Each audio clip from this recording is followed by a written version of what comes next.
Shalom. Shalom jemaat yang dikasihi Tuhan, selamat hari Minggu, selamat datang kembali beribadah di rumah Tuhan. Bulan ini gereja kita memasuki bulan keluarga. Kita bersyukur karena beberapa waktu yang lalu kita sudah boleh menikmati hari libur bersama dengan keluarga kita, orang-orang yang kita kasihi. Dan hari ini biarlah kita mau datang bersama-sama juga. Kita mau beribadah kepada Tuhan. Kita mau memuji dan memuliakan Tuhan bersama-sama keluarga kita. Mari kita mau naikkan pujian ini, biarlah ini boleh menjadi kerinduan bagi setiap kita. Untuk sebagai satu keluarga, kita boleh bersatu di dalam kasih Tuhan, kita boleh bersama-sama melayani Tuhan.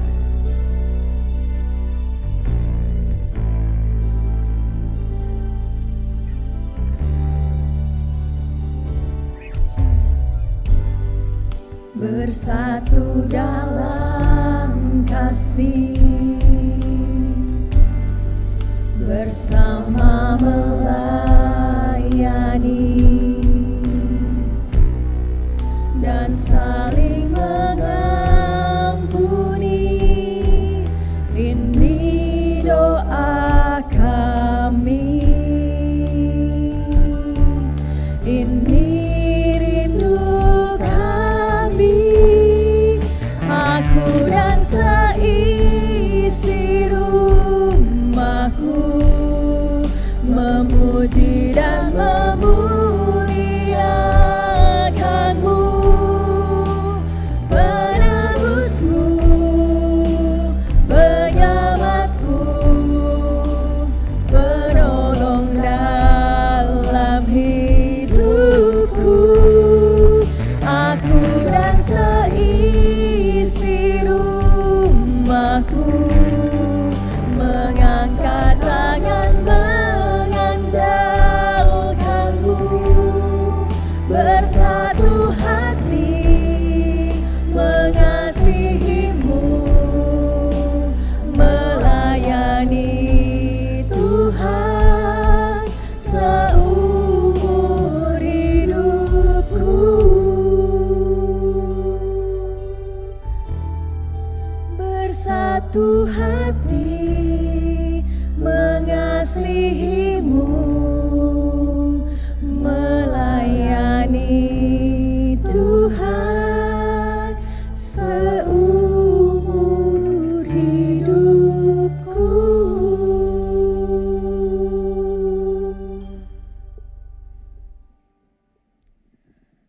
Jemaat yang terkasih, di bulan keluarga ini, marilah kita datang di dalam ibadah dengan kesungguhan hati. Biarlah Roh Kudus Tuhan mentransformasi kehidupan keluarga kita, mengubahkan akan kehidupan kita untuk boleh semakin berkenan kepada Tuhan. Mari kita dengan tenang mengambil waktu teduh di hadapan Tuhan.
Jemaat, saya ajak kita untuk bangkit berdiri.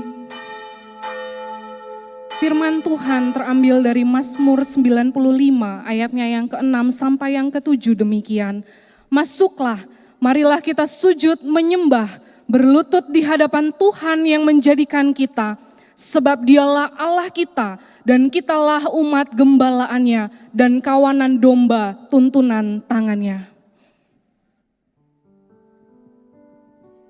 Hai segenap umat Tuhan dari segala bangsa dan segala bahasa. Mari setiap kita yang telah ditebus oleh karena kasih Tuhan, nyatakanlah rasa syukur kita dengan memuji Tuhan. Haleluya. Haleluya to the Lamb.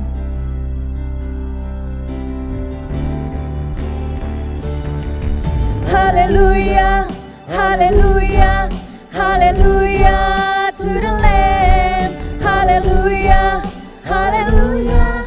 By the blood of Christ we stand. Every tongue, every tribe, every people, every land, giving glory, giving honor, giving praise unto the Lamb of God.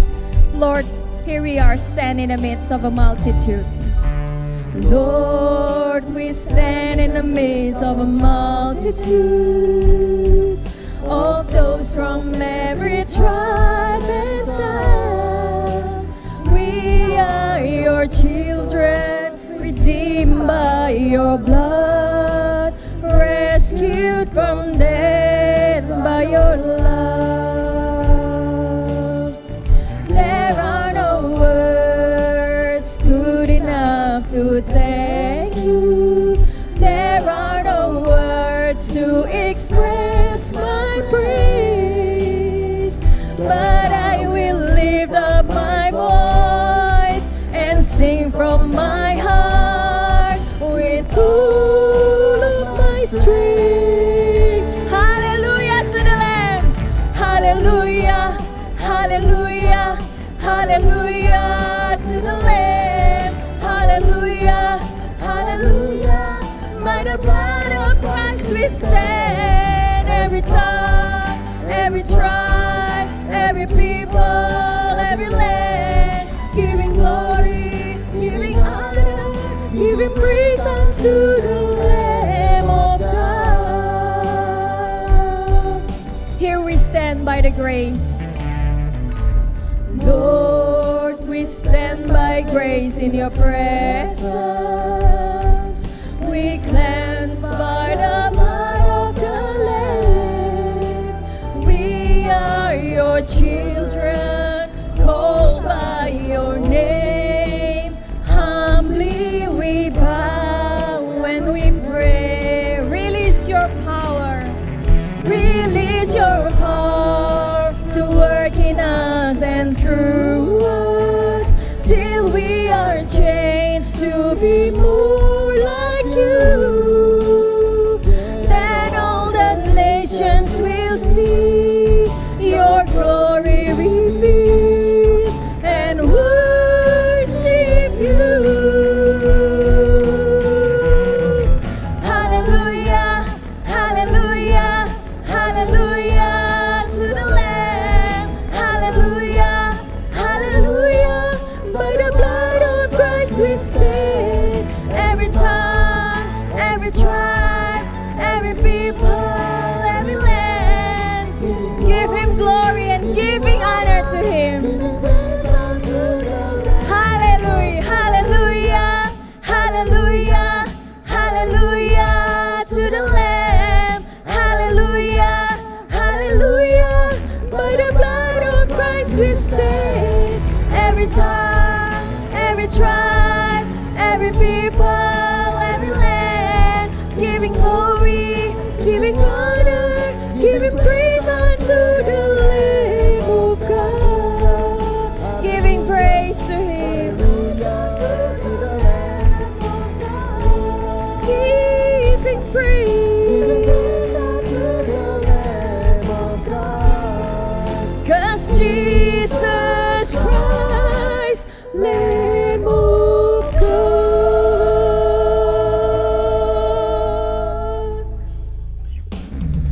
Kita bersyukur karena kasih Tuhan mempersatukan kita menjadi satu keluarga di dalam Kristus. Kita satu keluarga dalam Kristus, karena kasih-Nya yang telah mempersatukan. Marilah kita saling membangun terus di dalam pengenalan akan Tuhan. Kita satu keluarga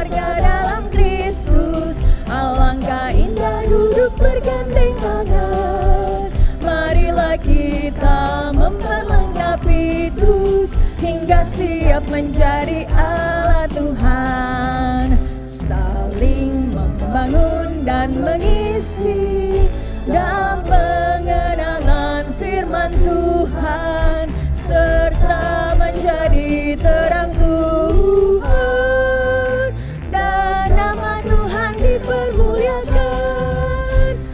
Jemaat sekalian yang datang bersama keluarga, bersama orang-orang yang kita kasih, saya mau ajak kita, mari kita bergandengan tangan. Ayo sama-sama kita mau menikmati kebersamaan sebagai satu keluarga di dalam Kristus. Sekali lagi naikkan pujian ini, kita satu keluarga dalam Kristus. Kita satu keluarga dalam Kristus, Karena kasih-Nya yang telah mempersatukan, marilah kita saling membangun terus di dalam pengenalan akan Tuhan. Kita satu keluarga dalam Kristus, alangkah indah duduk bergandeng tangan. Marilah kita memperlengkapi terus hingga siap menjadi alat Tuhan. Saling membangun dan mengisi dalam pengenalan firman Tuhan, serta menjadi terang Tuhan, dan nama Tuhan dipermuliakan. Puji Tuhan, jemaat dipersilakan duduk. Ya, jemaat sekalian, satu hal yang saya khawatirkan ketika saya melayani, terutama di atas mimbar ini, adalah hidup saya ternyata menjadi batu sandungan, terutama bagi keluarga dan orang-orang terdekat. Saudara, kita memang bukan manusia yang sempurna. Seringkali kita menyakiti hati keluarga kita. Kita kadang-kadang egois. Kita hanya mau dimengerti, tetapi kita sulit untuk mengerti. Kadang-kadang kita terlalu banyak menuntut. Tapi biarlah hari ini kita semua yang ada di tempat ini, kita mau datang kepada Tuhan. Mari dengan segala kerendahan hati, kita berdoa kepada Tuhan. Katakan, Tuhan, ampuni kami yang masih sering menyakiti hati anak-anak kami, hati suami, hati istri kami, hati orang tua kami. Ampuni kami ya Tuhan.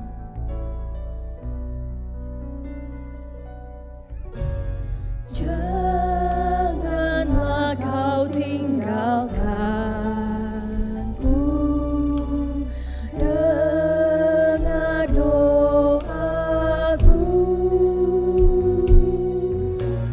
Bila ada yang kau panggil, jangan buangku.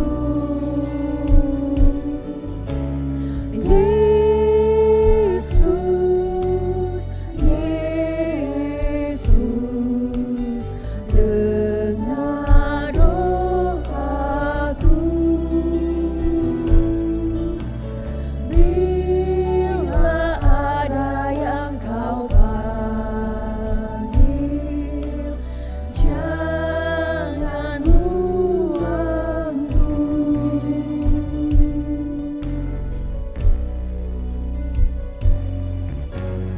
Di hadapan tahta Tuhan, ku bersamamu. Mari dengan iman kita mau berlutut di hadapan Tuhan. Dengan imanku berlutut, teguhkan aku.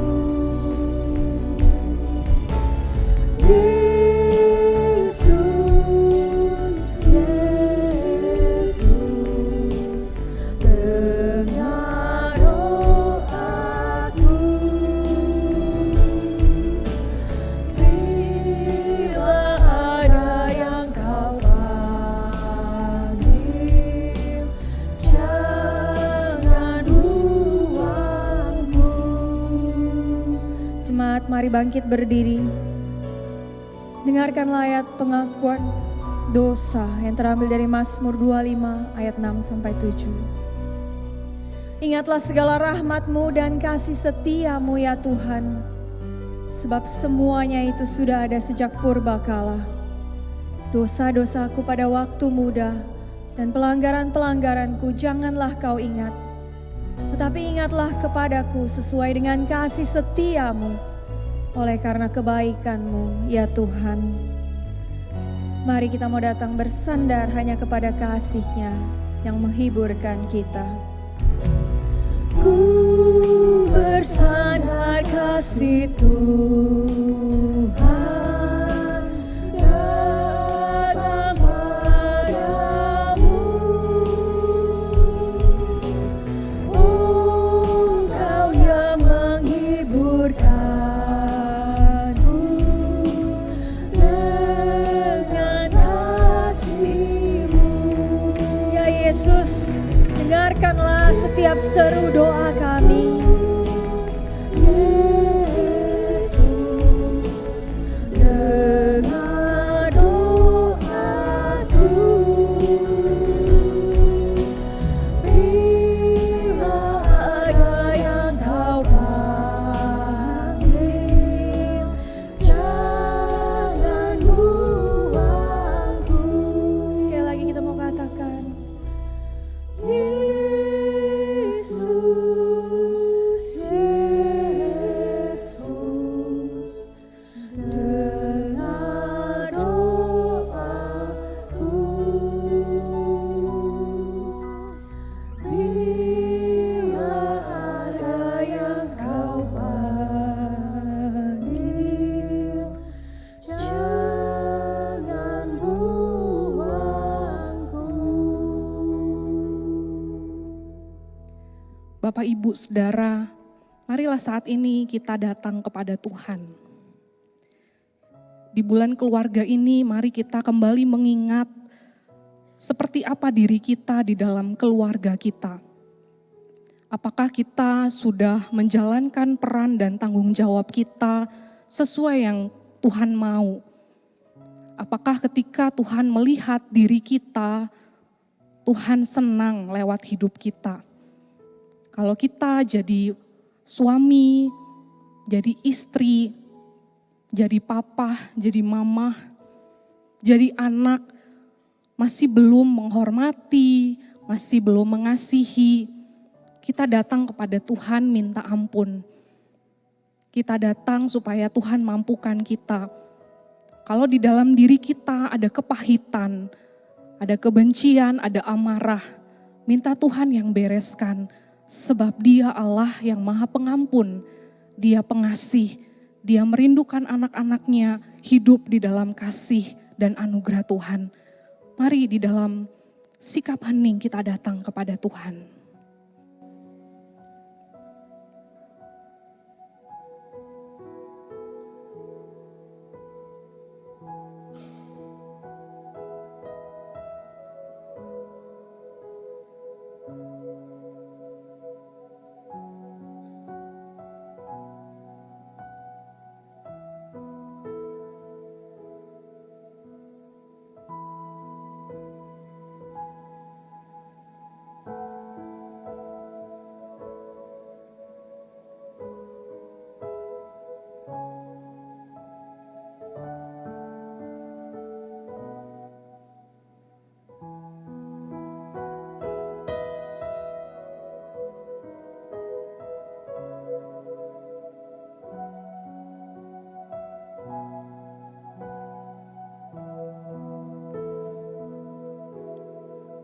Tuhan, seperti pujian yang baru saja kami naikkan, jangan tinggalkan kami Tuhan. Sebab di dalam dunia ini kami menghadapi begitu banyak hal yang kompleks. Bahkan di dalam keluarga kami sendiri pun seringkali kami hilang akal. Kami nggak tahu apakah sikap kami sudah mencerminkan apa yang Engkau mau. Tuhan, saat ini kami datang kepadamu. Semua terbuka di hadapan-Mu dan tidak ada yang tersembunyi. Mungkin orang di luar sana melihat keluarga kami baik, melihat kami sendiri sebagai suami, sebagai istri, sebagai papa dan mama, sebagai anak-anak adalah dikenal baik. Tapi Tuhan, sesungguhnya Engkau mengenal kami. Engkau mengenal kedalaman kehidupan kami, bahkan yang paling dalam sekalipun.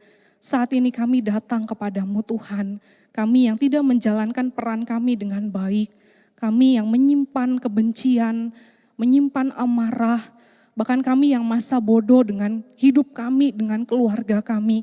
Saat ini kami datang kepadamu, memohonkan ampun.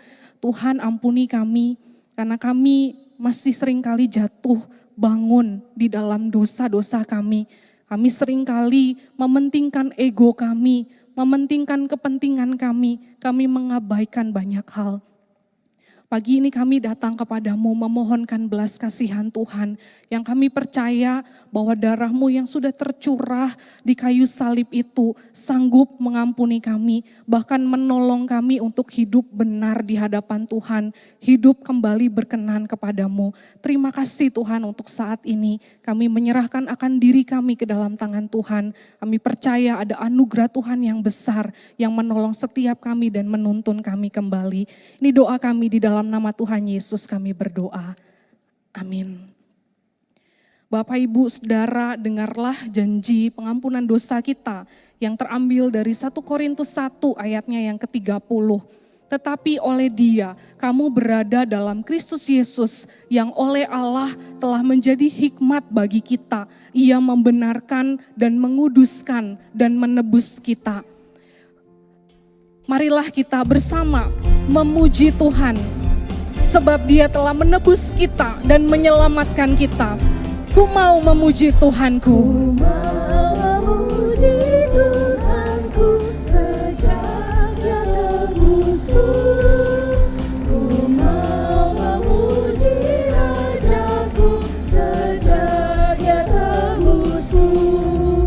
Ku telah ditebusnya, ku telah ditebusnya. Ku mau muliakannya, ku telah ditebusnya. Tuhan muliakan namanya. Kita yang sudah ditebus oleh Kristus, kita mau memuliakan Tuhan lewat hidup kita, lewat keluarga kita. Mari bersama dengan gereja Tuhan, kita kembali mengikrarkan pengakuan kita seturut dengan pengakuan iman rasuli. Aku percaya kepada Allah, Bapa yang Maha Kuasa, Khalik langit dan bumi, dan kepada Yesus Kristus, anaknya yang tunggal Tuhan kita, yang dikandung dari Roh Kudus, lahir dari anak darah Maria, yang menderita sengsara di bawah pemerintahan Pontius Pilatus, disalibkan, mati dan dikuburkan, turun ke dalam kerajaan maut. Pada hari yang ketiga, bangkit pula dari antara orang mati, naik ke surga, duduk di sebelah kanan Allah, Bapa yang Maha Kuasa, dan dari sana Ia akan datang untuk menghakimi orang yang hidup dan yang mati. Aku percaya kepada Roh Kudus, gereja yang kudus dan am, persekutuan orang kudus, pengampunan dosa, kebangkitan tubuh, dan hidup yang kekal. Amin. Jemaat dipersilahkan duduk.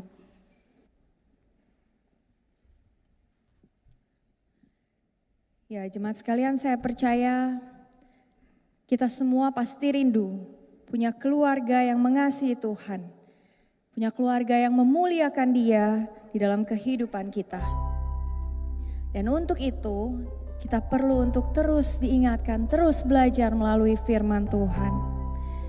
Biarlah firman Tuhan yang akan kita dengarkan hari ini boleh menolong setiap kita untuk mewujudkan firman yang tertulis dalam Yosua 24 ayat 15b, yaitu agar aku dan seisi keluargaku akan beribadah kepada Tuhan. Bersatu dalam kasih, bersama melayani, dan saling mengampuni. Ini doa kami, ini rindu kami, aku dan seisi rumahku memuji dan memuliakan-Mu, penebusku, penyelamatku, penolong dalam hidupku. Aku dan seisi rumahku mengangkat tangan mengandalkan-Mu, bersatu hati mengasihi-Mu, melayani Tuhan seumur hidupku. Biarlah kita dan keluarga kita mulai terus saling mengasihi dan bersama-sama kita mau melayani Tuhan. Bersatu dalam kasih, bersama melayani dan saling mengampuni. Ini doa kami, ini kerinduan kami Tuhan. Mari bangkit berdiri, katakan, aku dan seisi rumahku memuji dan memuliakan-Mu, penebusku, penyelamatku, penolong dalam hidupku. Aku dan seisi rumahku mengangkat tangan mengandalkan-Mu, bersatu hati mengasihi-Mu, melayani Tuhan seumur hidupku. Mari bersatu hati, bersatu hati mengasihi-Mu, melayani Tuhan seumur hidupku.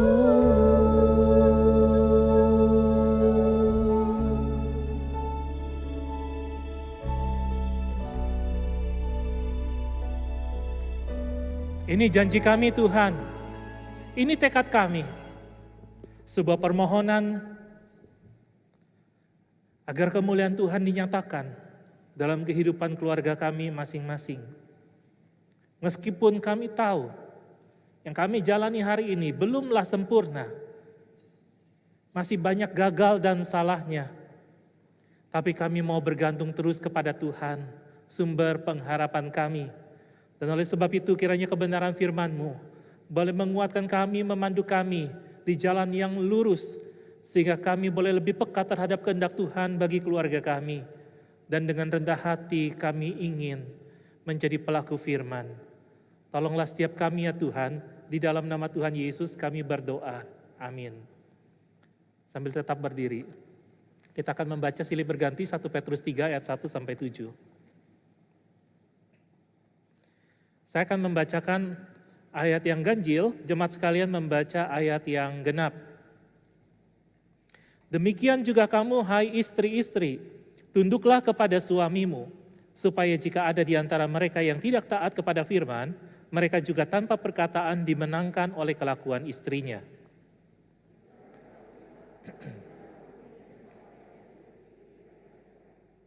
Perhiasanmu janganlah secara lahiriah, yaitu dengan mengepang-epang rambut, memakai perhiasan emas, atau dengan mengenakan pakaian yang indah-indah.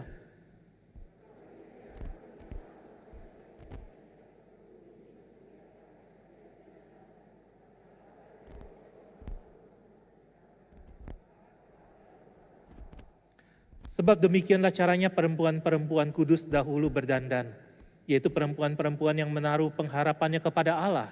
Mereka tunduk kepada suaminya.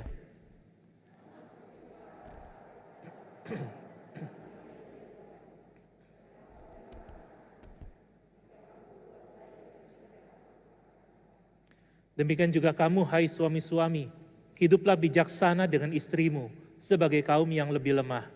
Hormatilah mereka sebagai teman pewaris dari kasih karunia, yaitu kehidupan, supaya doamu jangan terhalang. Lalu kita baca bersama-sama Efesus pasal 6 ayat 2 sampai 4.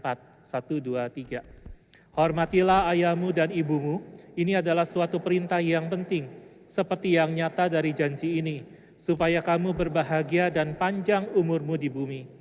Dan kamu bapak-bapak, janganlah bangkitkan amarah di dalam hati anak-anakmu, tetapi didiklah mereka di dalam ajaran dan nasihat Tuhan. Demikian jawab pembacaan firman Tuhan, silakan duduk. Tema kita hari ini adalah peran dan fungsi anggota keluarga. Bulan ini adalah bulan keluarga di gereja kita. Sekarang saya mau tanya dulu, survei dulu ya. Siapa yang datang dengan suami atau istrinya? Oke. Yang datang dengan anak-anaknya juga. Yang anak-anaknya ada di sekolah minggu. Oke. Yang datang sendirian. Tidak sama istri, tidak sama anak, tidak sama suami. Yang datang sendirian. Ini harusnya banyak yang angkat tangan ya, yang jomblo kan gak datang sama suami kan. Gak datang sama istri, gak datang sama anak, harusnya angkat tangan kan ya. Ada sebuah pepatah yang bilang bahwa kalau keluarga sehat, gereja sehat. Saudara setuju? Kalau keluarga sehat, gereja sehat. Oleh sebab itu kita harus menjaga kesehatan ya. Bukan gitu maksudnya. Kesehatan jasmani penting, tapi kesehatan rohani yang dimaksudkan.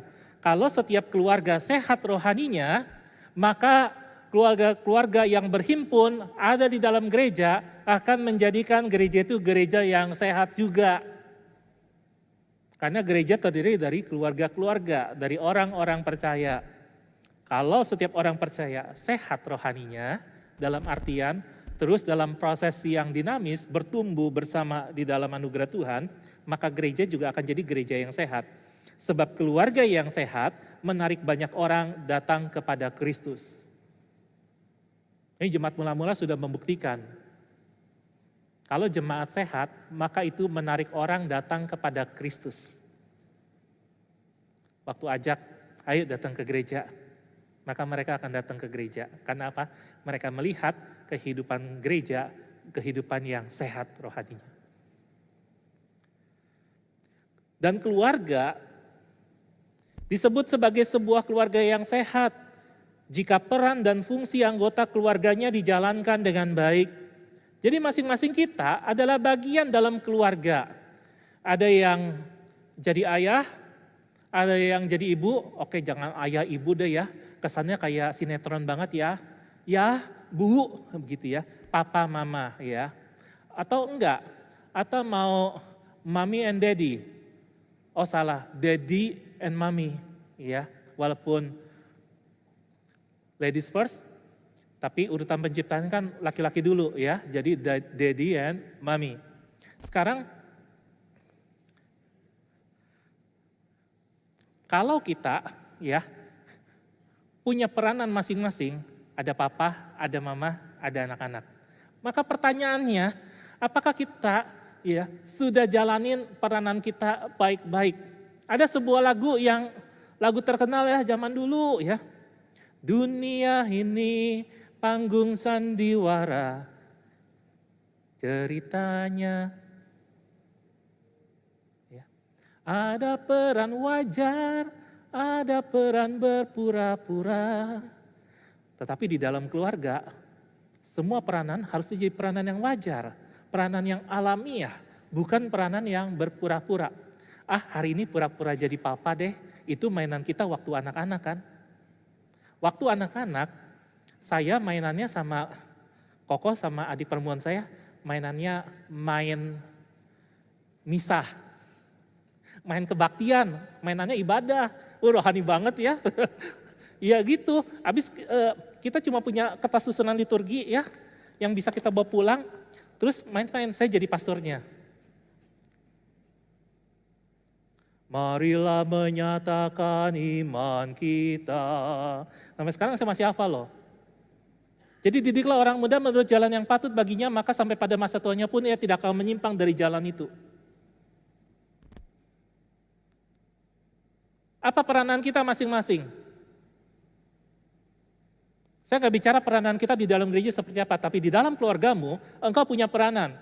Semua peranan harusnya peranan yang alamiah, karena memang engkau didesain oleh Tuhan dengan tujuan yang seperti itu.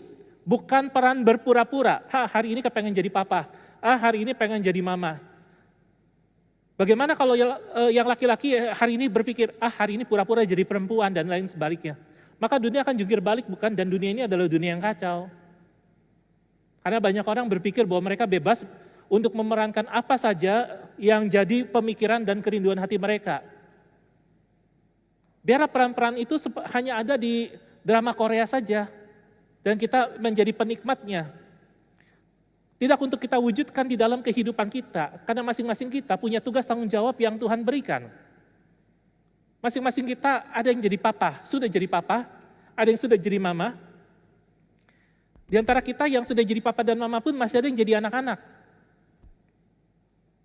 Seorang anak tetap seorang anak kan? Selama orang tuanya masih hidup kan? Betul?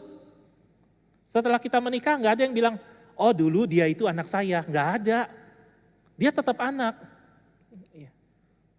Nah setiap kita punya peranannya masing-masing. Nah hari ini saya akan bicara untuk 3 aspek. Aspek pertama adalah untuk aspek para istri, para mama. Aspek kedua adalah aspek para papa, ya, para suami. Aspek ketiga adalah aspek untuk anak-anak. Anak-anak saya yakin setiap kita di sini. Yang pertama dulu ya, untuk yang ibu-ibu, karena 1 Petrus 3 ayat 1 sampai 7 ini lebih banyak bicara tentang ibu-ibu sebetulnya, bicara tentang kaum wanita. Memang pesan kepada kaum wanita ini cukup banyak ya dalam Alkitab ya, karena wanita kan dicipta untuk menjadi seorang penolong ya, bukan perongrong. Menjadi seorang peramah, bukan pemarah, yang mendukung suaminya dalam suka dan duka, sehat dan sakit, langsing dan langsung. Ya, senang ataupun susah sampai maut memisahkan. Jadi makanya perlu dikasih pesan sponsor lebih banyak. Ini adalah nasihat Rasul Petrus terhadap para istri yang telah menjadi orang Kristen. Dulunya mereka dalam perjalanan sebagai sebuah keluarga tuh belum Kristen. Tapi dalam perjalanannya si istri menjadi percaya kepada Tuhan. Nah sekarang sebagai orang yang sudah merdeka di dalam Kristus, apakah itu berarti mereka boleh mengabaikan tugas tanggung jawab mereka sebagai seorang istri kepada suami yang tanda kutip masih kafir, yang belum percaya kepada Tuhan? Atau sebaliknya, justru mereka harus menunjukkan sebuah sikap iman, tindakan iman. Karena percaya kepada Tuhan, maka ada sesuatu yang dilakukan kepada suaminya yang belum percaya kepada Tuhan itu. Maka Rasul Petrus mengatakan, lu gak usah khotbahin mereka. Ya. Setelah kamu menjadi percaya, jangan dah pulang ke rumah, lalu preaching kepada suami. Hei suami, engkau harus percaya kepada Tuhan. Kalau engkau gak percaya kepada Tuhan, engkau nanti mati masuk neraka. Selama-lamanya. Suaminya mana gak akan bisa percaya kalau begitu. Maka nasihat Rasul Petrus adalah, istri harus tunduk kepada suaminya, sekalipun suaminya belum percaya kepada Tuhan. Tunduk di sini artinya istri menghormati, istri menghargai, istri menunjukkan kasih, istri mendukung suaminya. Sama seperti sikap hati seorang istri yang percaya kepada Tuhan, yang mempercayakan hari-harinya kepada Tuhan, yang menyerahkan hidupnya kepada Tuhan, yang menunjukkan kasih kepada Tuhan. Maka seperti kasih kepada Tuhan, demikian jugalah seorang istri mengasihi suaminya yang belum percaya kepada Tuhan. Nah, kalau nasihat Rasul Petrus ini ditujukan kepada para istri yang suaminya belum percaya, Rasul Petrus ngomongnya begitu, apalagi kalau suaminya sudah percaya, betul? Jadi, kemerdekaan di dalam Kristus tidak meniadakan tanggung jawab kepada suami, sekalipun dia belum percaya kepada Tuhan. Tidak menjadikan bebas dari tanggung jawab. Tapi sebaliknya yang diminta adalah bagaimana seorang istri itu menjadi saksi lewat gaya hidup sehari-hari. Karena perbuatan bicara lebih keras daripada perkataan. Ada orang bilang begitu. Cuma ngomong doang, mana buktinya? Iya kan?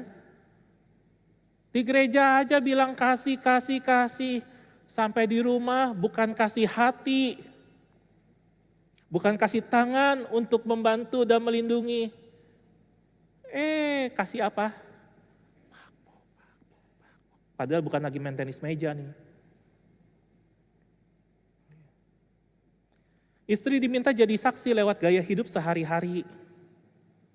Bagaimana kehidupan seorang istri di dalam rumah, sebagai seorang yang percaya kepada Tuhan, mempercayakan hidupnya kepada Tuhan setiap hari, suami akan lihat, istriku bukan hanya cantik fisiknya, tapi juga cantik hatinya. Apa sih yang membuat kamu begitu? Nah, baru tuh ngomong. Ada cinta Tuhan di sini. Cinta Tuhan memampukan aku mengasihimu, menerimamu sepenuh hati. Bagaimana caranya? Rasul Petrus melanjutkan, istri-istri itu harus punya kehidupan yang murni dan saleh. Artinya jangan tercemar dengan dunia, harus menjaga kesucian dalam pernikahan, menjaga kekudusan hidup, jangan mau dipengaruhi dengan urusan dunia yang remeh begitu loh, yang cuma sekedar mengikuti gaya hidup, yang cuma sekedar mengikuti fashion dan lain sebagainya. Ya. Tapi menjaga sebuah kehidupan yang murni, yang berharap kepada Tuhan, yang berserah kepada Tuhan, yang tahu bahwa kehidupan pernikahan itu gak gampang. Yang masih jomblo ingat ini baik-baik, jangan kau pikir enak ya sekarang ya pacaran ya nanti mau nikah ya. Kehidupan pernikahan tuh tidak menyenangkan. Kalau gitu kenapa nikah? Betul, tidak menyenangkan kalau engkau tidak memusatkan perhatianmu sejak masa pacaran, engkau tidak memusatkan perhatianmu kepada Tuhan. Maka kehidupan pernikahanmu tidak akan menjadi kehidupan pernikahan yang menyenangkan. Dan betapa menyenangkannya kehidupan pernikahan pun juga penuh dengan lika-liku. Jadi kalau yang berpikir, kalau aku menikah akan seperti drakor, akan seperti Cinderella, and they live happily ever after. Omong kosong. Karena pergumulan akan selalu menjadi bagian dalam kehidupan berkeluarga. Tapi yang membedakan adalah karena ada Kristus yang menjadi pusat dan fokus kehidupan keluarga. Maka badai pasti berlalu. Dengan anugerah Tuhan. Istri diminta punya kehidupan yang murni dan saleh seperti itu. Yang jaga diri, jaga hati. Hanya lihat suaminya aja. Sama seperti dia, tidak ada Tuhan yang lain di dalam hidupku. Karena Yesus Kristus adalah Tuhan dan Juru Selamatku. Demikian juga dia memandang suaminya. There is no other man. Gak ada pria lain yang ada di hatiku, di pikiranku. Selain hanya engkau, sekalipun suaminya mungkin makin lama, makin endut. Sekalipun suaminya mungkin tidurnya ngorok. Tiap malam bangun pabrik kayu satu. Penggergajian kayu. Tidak bisa memudarkan rasa cinta. Dan yang diminta bagaimana caranya? Utamakan perhiasan batiniah di ayat ketiga dan keempat. Bukan yang lahiriah.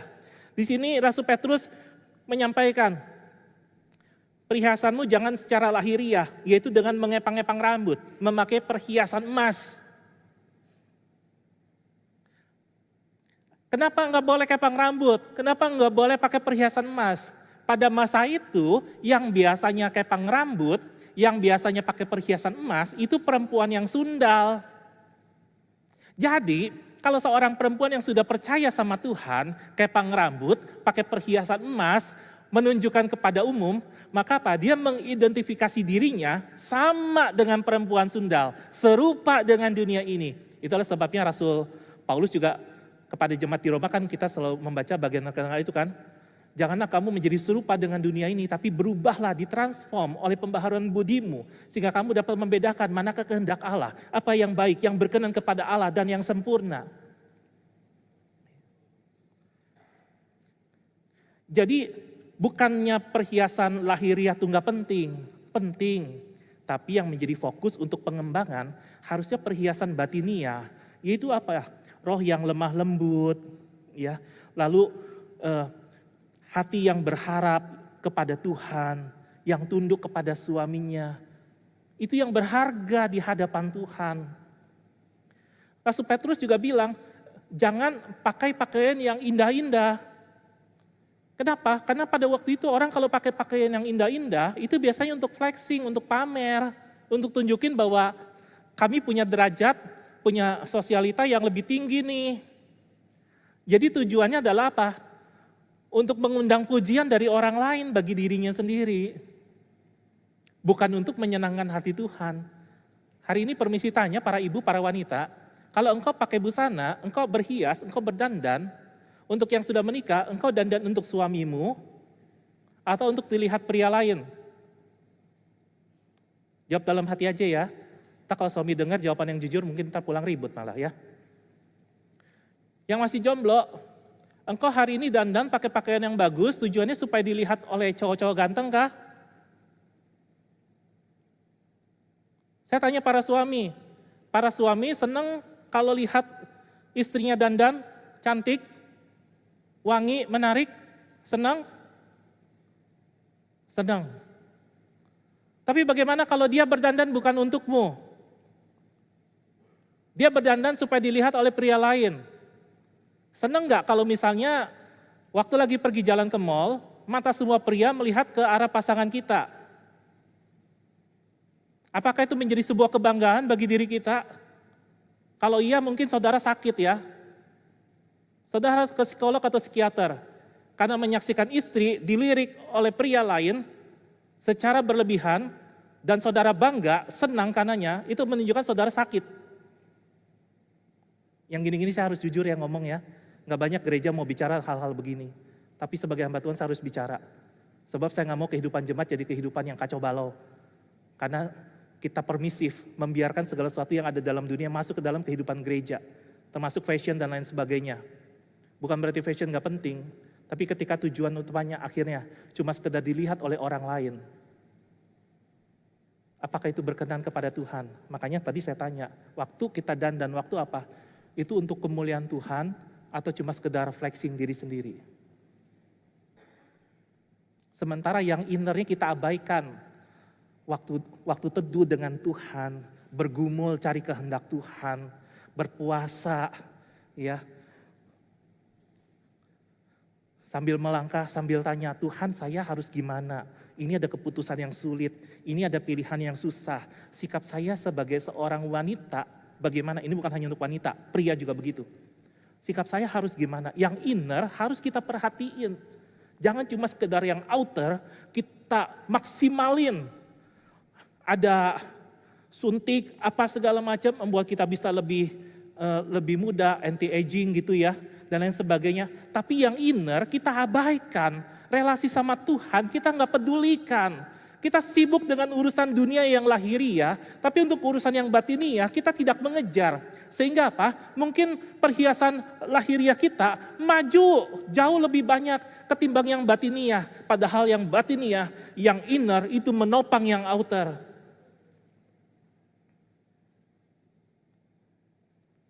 Utamakan perhiasan batiniah, bukan yang lahiriah.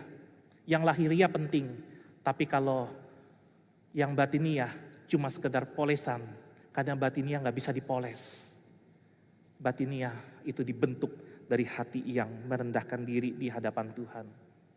Kalau lahiriah mah gampang dipolesnya, mau apa aja juga bisa.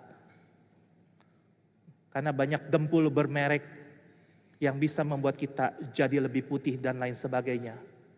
Tapi tidak ada yang bisa membersihkan hati jadi lebih putih, jadi lebih murni. Selain kebenaran firman Tuhan dan Roh Kudus yang bekerja mengoreksi diri kita sepanjang waktu dan membentuk hidup kita jadi indah di hadapan Tuhan. Rasul Petrus juga menambahkan, ikutin teladannya Sarah. Apa yang Sarah lakukan? Dia tunduk sama Abraham, bahkan dia menyebut Abraham sebagai tuanku. Ini menunjukkan ketundukan, ketaatan, kasih yang dalam, kesediaan untuk berkorban. Ikutin teladannya Sarah. Saudara-saudara yang dikasihi oleh Tuhan, khususnya para istri. Dan juga para ibu, bagaimana engkau dapat menjadi seorang istri yang mengasihi, menghormati, serta mendukung suamimu? Hari ini kita mendengar banyak berita perselingkuhan di luar sana. Karena di rumah tidak dapat perhatian, selalu dicuekin. Mungkin karena penghasilan tidak seberapa, lalu dipunggungin setiap tidur.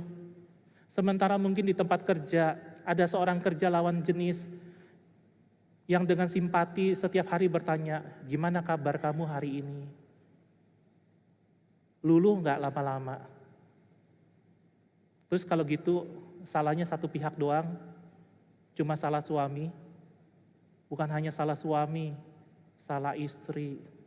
Dua-duanya salah. Dan dua-duanya sama-sama salah, kenapa? Karena tidak cari Tuhan.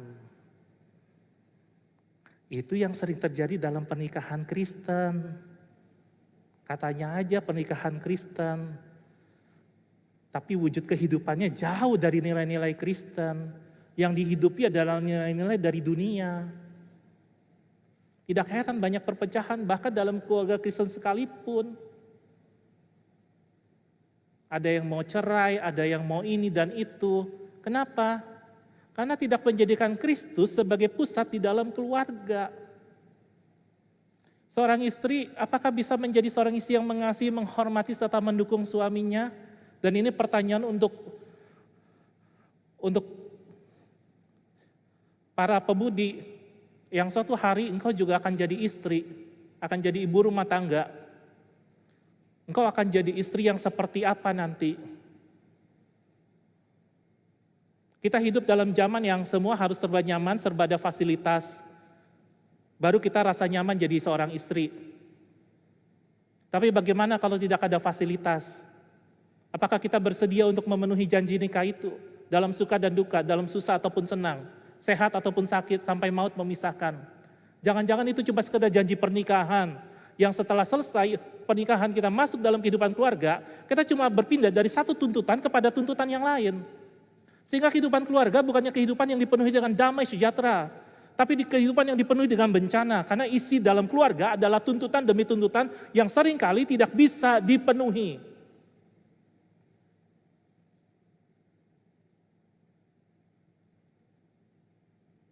Dan bagaimana sebagai seorang mama bisa jadi teladan bagi anak-anaknya dalam hal menghormati suami.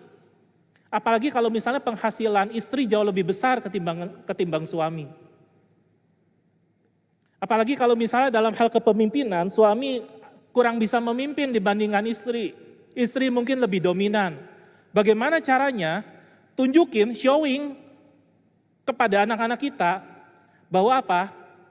Sekalipun dalam banyak hal, mama lebih unggul daripada papa, mama menunjukkan sebagai wanita Kristen yang baik, yang percaya kepada Kristus, mama menundukkan diri di bawah otoritas papa. Mama mendengar apa yang papa katakan, karena mama adalah seorang penolong, bukan perongrong. Dan dari teladan mama, anak-anak belajar hormat kepada orang tua.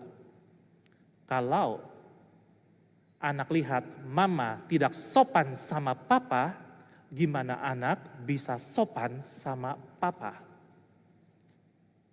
Papa-papa berkata, puji Tuhan, akhirnya ada yang mendukung kita, para suami. Oh tenang, ntar ada bagiannya.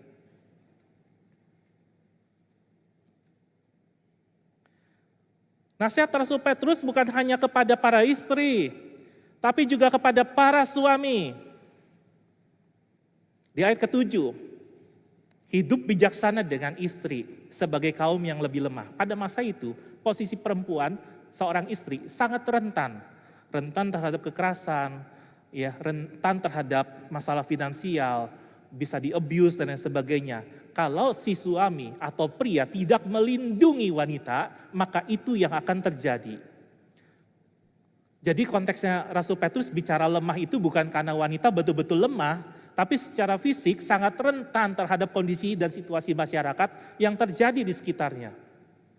Nah, Rasul Petrus bilang, engkau suami, engkau harus hidup bijaksana dengan istrimu. Engkau harus lindungi dia, engkau harus hormati dia, engkau harus jaga dia, engkau harus rawat dia. Karena istri kan dicipta dari tulang rusuk kan, supaya dekat di hati, supaya selalu dicintai, supaya mudah untuk dilindungi. Hidup bijaksana dengan istri, menghargai istri, menerima apa adanya. Jangan cuma cinta istri waktu istri masih langsing.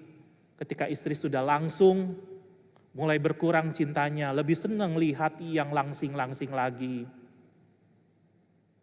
Rumput di halaman tetangga, kenapa lebih hijau dari halaman sendiri?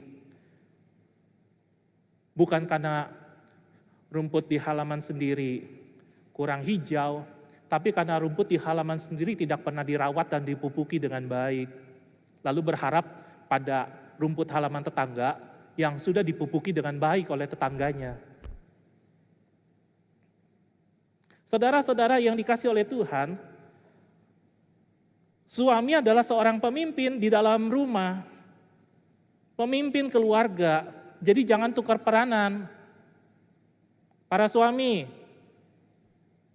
dan para pria, para pemuda yang satu hari akan jadi suami, ingat ini baik-baik, engkau adalah pemimpin, engkau imam dalam keluarga. Jangan tukar peran. Emang pada saat-saat tertentu ada kalanya, waktu suami sakit tidak berdaya, siapa yang ambil peranan lebih banyak? Istri. Karena dia menjadi seorang penolong. Tapi dalam kehidupan yang normal, jangan tukar peranan. Itu sebabnya para suami harus hidup takut akan firman Tuhan. Harus cari kehendak Tuhan. Jangan pikir cari uang aja udah cukup. Engkau harus cari Tuhan. Sebab uangmu tidak akan pernah cukup untuk memuaskan keinginan keluarga. Engkau harus cari Tuhan. Sumber kepuasan sejati bagi keluarga. Kalau ada Tuhan, uang sepas-pasan apapun akan jadi cukup. Karena dinikmati dengan ucapan syukur kepada Tuhan. Tapi tanpa Tuhan, uang sebanyak apapun tidak akan jadi berkat, tapi justru akan menimbulkan perpecahan dalam keluarga. Jadi jangan manjakan keluargamu dengan fasilitas. Kalau engkau bisa memberikannya, puji Tuhan. Tapi jangan andalkan fasilitas, lalu engkau pikir sudah cukup menunaikan tugas tanggung jawabmu sebagai seorang suami. Karena tugas seorang suami adalah membimbing istrinya, menuntun anak-anaknya untuk berjalan di dalam kebenaran firman Tuhan. Hanya dengan cara itu, gereja ada masa depan. Kalau papa-papa tidak taat akan firman Tuhan dan hanya cari kesenangan dunia, maka hukuman Tuhan akan menimpa kepadamu. Serem banget bicaranya, iya saya harus kasih tahu yang benar apa. Kalau racun ya racun kan, nggak mungkin bilang racun ini sirup manis. Sirup manis pun diminum kebanyakan jadi diabetes kan?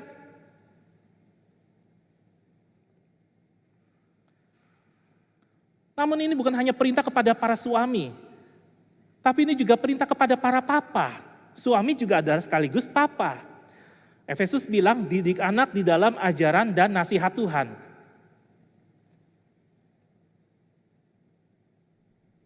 Ini yang perlu diingat.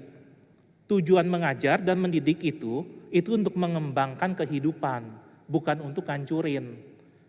Makanya kepada bapak-bapak dinasihatin, hei bapak-bapak, kamu tuh jangan bangkitin amarah ya dalam hati anak-anakmu. Artinya yang waktu kamu mau mengajarkan mereka sesuatu yang benar, lakukan dengan cara yang benar. Jangan bilang begini, nak, merokok itu tidak baik, merokok itu merusak kesehatan, tapi kita sendirinya juga ngerokok. Ngerti maksud saya? Nak, besok sekolah, jangan tidur malam-malam. Ayo matiin TV-nya. Tapi kita sendiri ngomongnya sambil nonton drakor.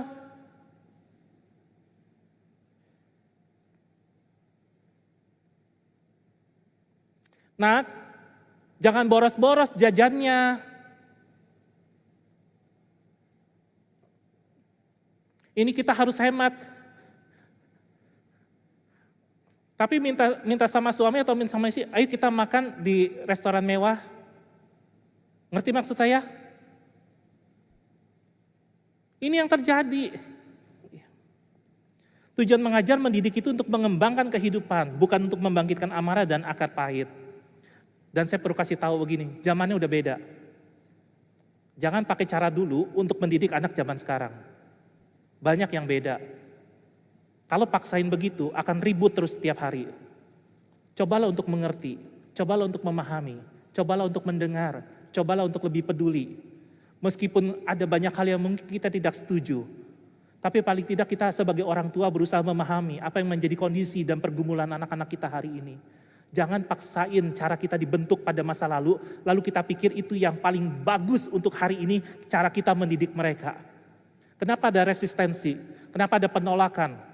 Kenapa orang tua dan anak bisa tengkar? Karena orang tua seringkali tidak berusaha untuk memahami apa yang menjadi pergumulan anaknya. Dan orang tua memaksakan, kamu harus jadi begini, kamu harus jadi begitu. Padahal dia manusia yang juga punya kehendak. Dia bukan robot, bukan imitasi secara penuh dari orang tuanya. Yang orang tuanya bilang A, dia harus A. Dia juga punya kehendak yang harus didengar, dipeduliin. Dia juga punya cita-citanya sendiri.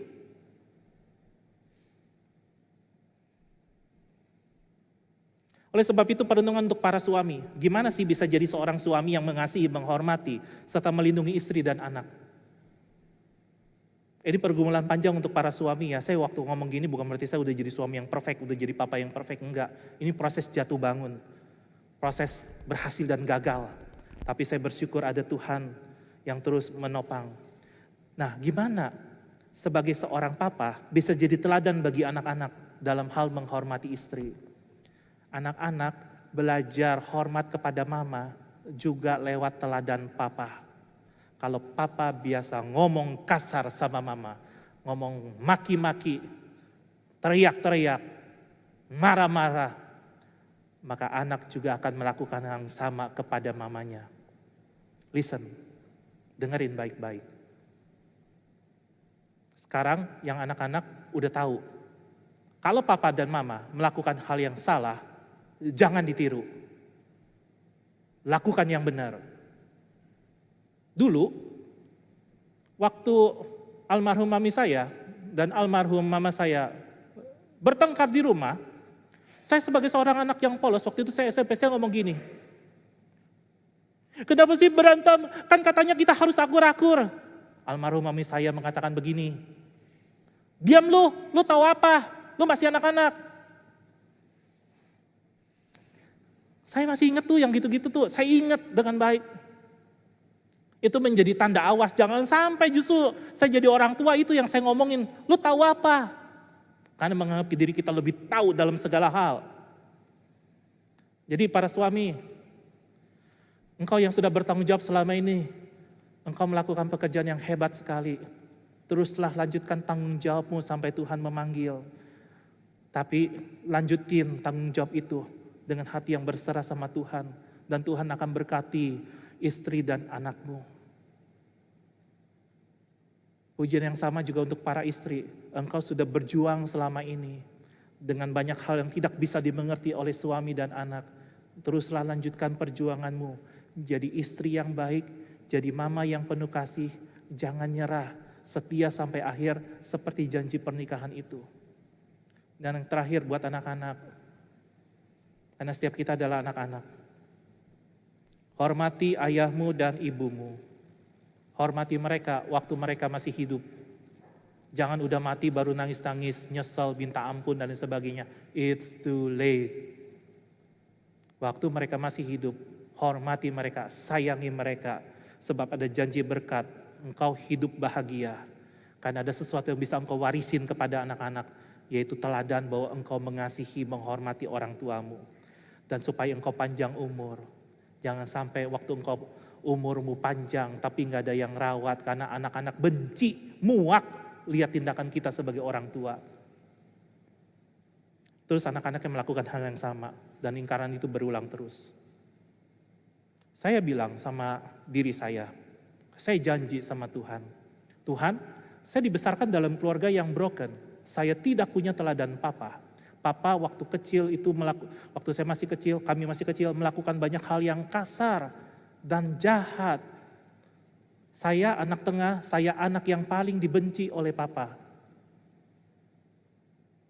Tapi justru waktu semua orang tinggalin, saya ada di samping papa, saya menangis bersama dengan papa. Itu momen waktu saya kecil yang saya ingat, papa bilang begini, udah lu pergi ikut mama lu aja. Itu habis mereka bertengkar dan saya duduk di situ. Saya hanya menangis. Dan saya memberikan pengampunan kepada papa. Sekalipun dia banyak melakukan hal yang jahat kepada saya. Saya tidak punya teladan papa dan saya berjanji sama Tuhan. Tuhan, saya mau jadi papa yang lebih baik. Saya mau jadi papa yang mengasihi anak-anak saya. Saya mau jadi papa yang kalau perlu saya hajar supaya mereka tahu bahwa dosa itu serius. Tapi saya akan berusaha lakukan apapun yang saya bisa supaya mereka bisa punya masa depan yang lebih baik dan yang lebih penting ada warisan iman. Saudara-saudara yang kasih oleh Tuhan, ada contoh praktis menghormati ayah dan ibu yang orang-orang muda zaman sekarang ini harus perhatiin baik-baik. Cara berbicara yang sopan dan memperlihatkan kesopanan. Mendengarkan dengan baik, memberikan perhatian ketika mereka bicara. Kalau lagi orang tua dengar, ngomong tuh jangan pasang TWS ya. Menolong mereka dalam tugas yang memerlukan bantuan, seperti bawa barang atau bersihin sesuatu. Ini habis lebaran kan pembantu pada pulang. Ya bantu kek, bersihin rumah, nyapu kek, ngepel kek, cuci piring kek, maduin masak kek. Jangan cuma, "Pa, makan apa? Ma, makan apa?" Ya udah kita online aja lah. Enak banget tuh hidup ya. Cuma mau take it for granted, nggak mau bekerja keras. Terus kan kalau papa mama disuruh cerita kan, atau oma opa disuruh cerita, mereka akan cerita. Dulu kita tuh kerja keras, membanting tulang, tulang dibanting-banting, keringat diperes, supaya lu bisa hidup kayak begini hari ini. Ini bukan pesan sponsor ya, ini yang saya amati dari kehidupan dunia hari ini. Hargai waktu dan kesibukan mereka. Jangan ganggu waktu mereka sedang konsentrasi atau istirahat. Mereka juga perlu waktu, perlu me time, perlu istirahat. Jangan suami pulang istri bombardir. Ini ledang bocor ini, genteng bocor apa. Ini tadi goreng kentang gosong ya. Atau anak-anak, "Pa, minta duit buat jajan." Hargai waktu dan kesibukan. Hargai pendapat dan keputusan mereka, meskipun mungkin berbeda pendapat dengan pendapat pribadi. Gak usah ribut, bilang aja terima kasih papa, terima kasih mama, udah concern terhadap masalah ini. Saya akan gumulin, saya akan pikirin. Terima kasih ya, udah mau peduli terhadap masalah saya. Sederhana kan? Papa tahu apa sih? Mama tahu apa sih? Enggak gitu loh, saya di pendidikan lebih tinggi loh. Mama SMA kan? Papa SMA kan? Saya udah S1 loh. Dia lupa yang bayarin S1-nya siapa. Dia lupa S1-nya itu mungkin papa mama mungkin harus berpikir malam-malam gimana nih cara bayar SPP dan lain sebagainya. Dia lupa tuh. Udah punya gelar, udah punya pendidikan, udah punya kerjaan, lupa sama orang tua. Anak durhaka itu. Tapi mah di GKI Sunter mah kagak ada yang begitu ya. Semua anaknya mah berbakti semua sama keluarga ya. Gak ada tuh anak durhaka ya, yang habis manis sepa dibuang ya, kagak ada ya. Kasih tempat duduk yang nyaman, memudahkan aksesibilitas bagi yang lebih tua. Kasih kursi roda, kasih tongkat, kasih sayang, perhatian, peduli, tanya tentang kesehatannya. Jangan tanya, "Pak, lu kapan mati, Pak?" Ini ngarep warisan. Jangan ada yang begitu ya di GKI Sunter ya. Kalau ada yang begitu saya panggil loh. Saya datengin loh rumahnya loh. Kalau orang tuanya masih hidup udah minta warisan. Durhaka itu. Ntar orang tua udah nangis, udah nggak ada, baru tuh nangis-nangis nyesel. Jangan jadi kayak anak yang hilang tuh. Udah dikasih contoh ya dilakukan ya. Kasih kejutan dengan memberikan hadiah yang diinginkan. Udah tahu nih minggu depan Parents Day, papa mama kepengennya apa. Kan mama kan biasanya nggak kepengen yang mahal-mahal ya. Cuma berlian. Enggak ya. Mama tuh lebih senang kalau lihat suaminya sehat, anak-anaknya sehat. Betul mama-mama? Suami bilang puji Tuhan, contohnya pas, sesuai kebutuhan. Suami kasih kejutan dong sama istrinya, ya. Anak-anak juga kasih kejutan sama orang tuanya. Jangan kasih kejutannya begini, "Ma, aku punya kejutan buat mama." "Apa?" "Aku hamil, Ma." Jangan. Mateng itu musibah, itu bukan kejutan yang menyenangkan, itu musibah, ya. Bagaimana kamu dapat menjadi seorang anak yang menghormati orang tua dan menyatakan kasih kepada mereka? Lebih banyak ngobrol lah. Minggu depan kan kita akan bahas itu kan, pentingnya komunikasi dalam keluarga. Mari kita berdoa.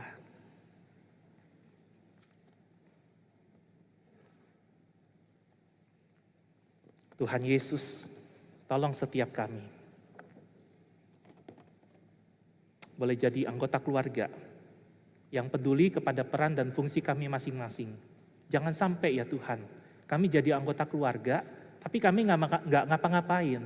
Tidak ada sumbangsih, tidak ada peran serta. Kami tidak menjadi bagian yang membangun kehidupan keluarga, tapi kami justru jadi bagian yang meruntuhkannya. Oleh sebab itu jagalah setiap suami dan papa, setiap istri dan mama, setiap anak-anak, biar mereka boleh terus satu menjalankan peran dan fungsinya dengan hati yang mengasihi Tuhan. Sehingga kehidupan keluarga akan jadi berkat buat gereja, gereja akan jadi berkat buat dunia. Dengarlah doa kami, dalam nama Tuhan Yesus kami berdoa. Amin. Ya, sungguh begitu banyak hal yang patut kita syukuri dalam kehidupan kita, keluarga. Kesempatan hari ini kita juga boleh beribadah dan juga perjamuan kudus yang boleh kita nikmati. Mari saat ini saya mau ajak kita untuk bersama-sama. Kita mau kembalikan rasa syukur kita berikan yang terbaik persembahan kita bagi Tuhan. Keluarga hidup indah bila Tuhan di dalamnya, dengan kasih yang sempurna Tuhan pimpin langkahnya. Terima kasih padamu Tuhan, Kau bimbing kami selamanya. Segala hormat, puji dan syukur kami panjatkan kepadamu. Keluarga hidup indah bila Tuhan memimpinnya, dalam suka dalam duka kita dalam tangan. Mari bangkit berdiri. Terima kasih padamu Tuhan, Kau bimbing kami selamanya. Segala hormat, puji dan syukur kami panjatkan kepadamu. Segala hormat, puji dan syukur kami panjatkan kepadamu. Bapa yang baik, Bapa yang bertahta dalam kerajaan surga, pada kesempatan ini Tuhan kami mau mengucap syukur, mengungkapkan rasa terima kasih kami kepadamu Tuhan, buat semua berkat-Mu, buat semua penyertaan pimpinan-Mu dalam kehidupan kami Tuhan. Secara khusus kami juga berdoa, berterima kasih Tuhan buat keluarga yang Tuhan berikan buat kami. Mungkin dalam kehidupan berkeluarga kami Tuhan tidak semuanya selalu mulus, tapi Tuhan kami percaya Tuhan memberikan kami keluarga, kami ada untuk Tuhan pakai, untuk Tuhan bentuk, untuk kemuliaan nama-Mu ya Bapa. Tuhan, kiranya persembahan kami ini Tuhan, boleh menjadi persembahan yang kudus, yang berkenan di hadapan-Mu ya Bapa. Kami berdoa menyerahkan persembahan kami ini. Dalam nama Tuhan Yesus kami berdoa, mengucap syukur. Amin. Jemaat dipersilakan duduk. Saudara-saudara, saya ingin menyambut saudara yang baru pertama kali hadir beribadah di Gereja Kristus Yesus. Apakah ada? Boleh angkat tangan sebentar, baik yang di bawah ataupun di balkon. Adakah yang baru pertama kali hadir beribadah hari ini? Tidak ada. Puji Tuhan. Mari kita saksikan tayangan kegiatan gereja kita.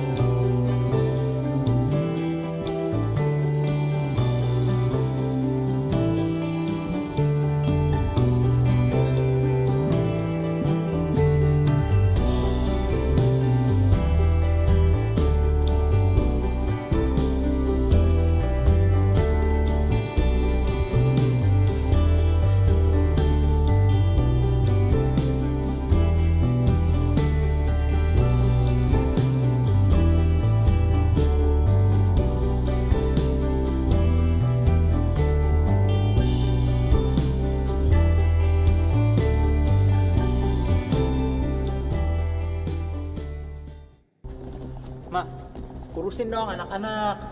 Aduh, aku tuh udah capek seharian. Gantian kamu kan udah pulang, udah ganti baju kan? Nah, gantian kamu ngurusin. Aku lebih capek kali. Udah seharian kerja di kantor dari pagi sampai malam, kerjaan juga nggak habis-habis.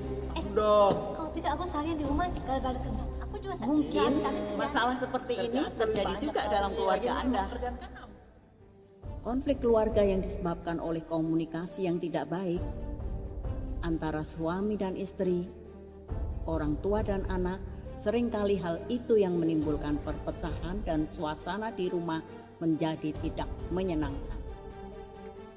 Hari Minggu tanggal 14 Mei di ibadah Parents Day GKY Sunter, kita akan bersama-sama belajar tentang pentingnya komunikasi dalam keluarga yang akan disampaikan oleh Pendeta Tommy Elin. Sampai jumpa, Tuhan Yesus memberkati.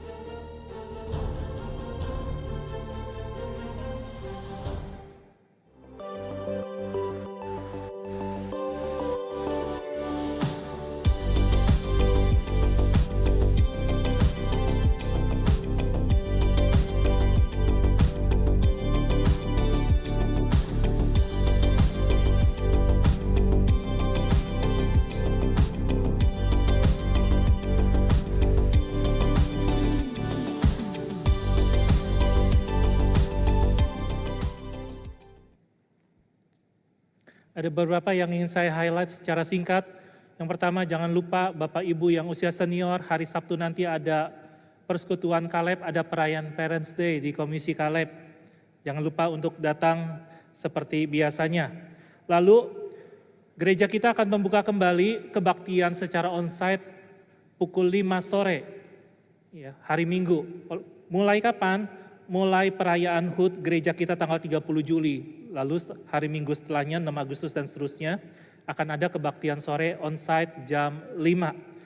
Kalau Bapak Ibu sekalian punya dorongan dari Tuhan, punya beban untuk melayani bersama-sama, maka saya mengajak saudara untuk melayani sebagai usher, soundman, kameramen, bisa menghubungi Penatua Happy atau Pendeta Matindas, liturgi singas dan pemusik bisa menghubungi Penatua Christine atau Contoh Steven. Dan hari Kamis, tanggal 18 Mei kita ada kebaktian kenaikan Tuhan Yesus hanya satu kali aja jam 9 pagi. Mohon masukkan agenda, jangan pergi kemana-mana sebelum pergi ke gereja. Cari Tuhan dulu, amin. Udah beli tiket ya? Udah siap mau jalan-jalan ya? Cari Tuhan dulu ya. Atau di tempat di mana engkau pergi, cari gereja dulu untuk beribadah ya. Cari Tuhan dulu. Nanti segala sesuatu ditambahkan dalam hidupmu. Ada rangkaian kebaktian Prapentakosta dan kebaktian doa pagi. Kebaktian doa pagi Sabtu akan dimulai lagi mulai 20 Mei. Biar ini boleh menjadi perhatian kita bersama. Info lengkapnya bisa lihat di galeri warta yang ada di aplikasi GKY Sunter. Aplikasi GKY Sunter tuh kaya sekali dengan informasi. Ada renungan, ada pujian dan sebagainya. Ada info-info yang menarik di situ. Lalu seperti tadi kita sudah saksikan klipnya, Komisi Remaja Pemuda Gereja kita akan mengadakan DMY Go. Ini outing offline pertama kali semenjak pandemi berlangsung. 17 Juni, pagi sampai malam. Biayanya hanya 100.000 di luar ruangan di lobi gereja. Ada booth yang siap untuk dikunjungi dan bisa ditanya-tanya. Slotnya terbatas, pendaftaran hanya sampai 21 Mei saja. Lalu kita saksikan sebuah klip dari bidang PI.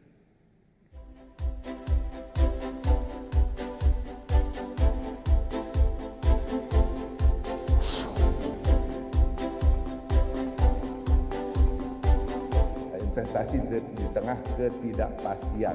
Ayo mari kita bareng-bareng melihat apa sih ketidakpastian itu. Yang pertama silakan.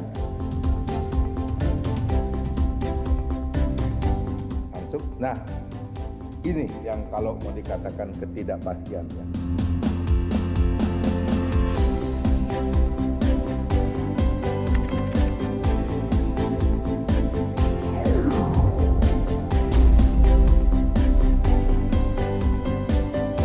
Seminar ini diadakan secara online lewat Zoom dengan pembicara level internasional. Jarang kita punya kesempatan begini. Oleh sebab itu daftarkan diri lewat link yang tertera atau dapat menghubungi Bapak Jeki di WA yang ada di slide.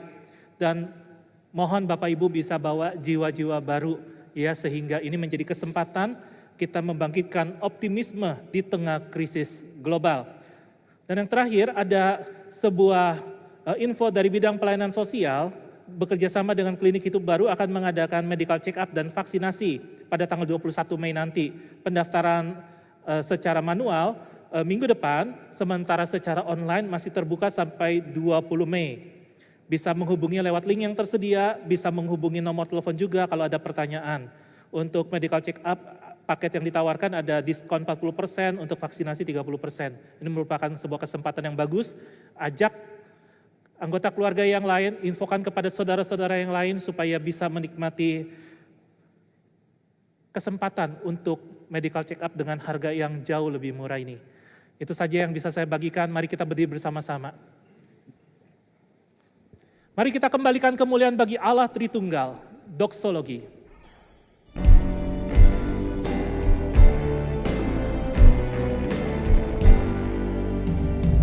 Puji Allah Bapa Putra, puji Allah Roh Kudus, ketiganya yang esa.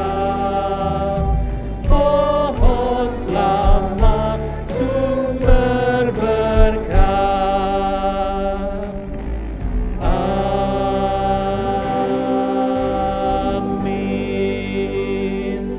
Jemaat yang dikasih oleh Tuhan, arahkanlah hatimu kepada Tuhan. Bukalah hatimu lebar-lebar, terimalah berkat-Nya. Kasih karunia Tuhan kita Yesus Kristus dan kasih Allah dan persekutuan dengan Roh Kudus beserta dengan setiap kita mulai siang hari ini sampai selama-lamanya. Amin.